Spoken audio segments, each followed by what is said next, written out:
South ఇండియాలోనే అతి తక్కువ ధరలకి రత్నాలనందించే ఏకైక సంస్థ 6JVR.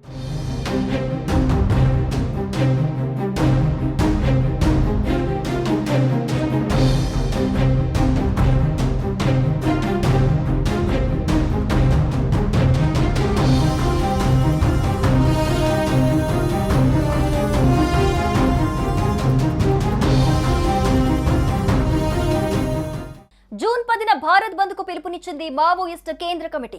ఛత్తీస్గఢ్ లో నంబాల కేశవరావు మరో 27 మంది మావోయిస్టుల ఎన్కౌంటర్ కు నిరసనగా బంద్ కు పిలుపునిచ్చారు.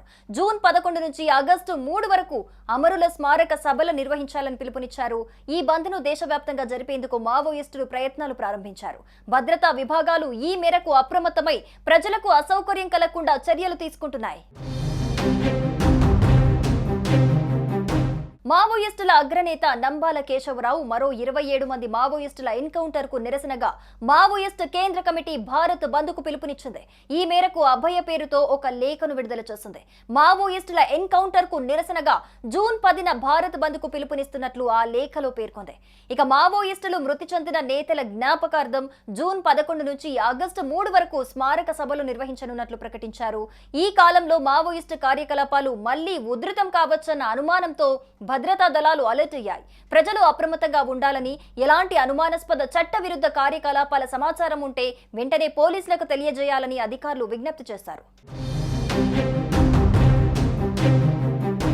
మే 21న ఛత్తీస్గఢ్లోని నారాయణపూర్ జిల్లా అబూజమడ్ అడవుల్లో కేంద్ర ప్రభుత్వం చేపట్టిన ఆపరేషన్ కగార్లో 27 మంది మావోయిస్టులు మృతి చెందారు. మృతుల్లో మావోయిస్టు అగ్రనేత నంబాల కేశవరావు అలియాస్ బసవరాజు సహా పలువురు కీలక నేతలు ప్రాణాలు కోల్పోయారు. ఈ ఎన్కౌంటర్లో చనిపోయిన తెలుగు రాష్ట్రాల మావోల మృతదేహాలను పోలీసులు కుటుంబ సభ్యులకు కూడా అప్పగించలేదు. ఆపరేషన్ కగార్ ఆపేసి మావోయిస్టులతో ప్రభుత్వం శాంతి చర్చలు జరపాలని గత కొన్ని రోజులుగా వామపక్షాలు డిమాండ్ చేస్తున్నాయి.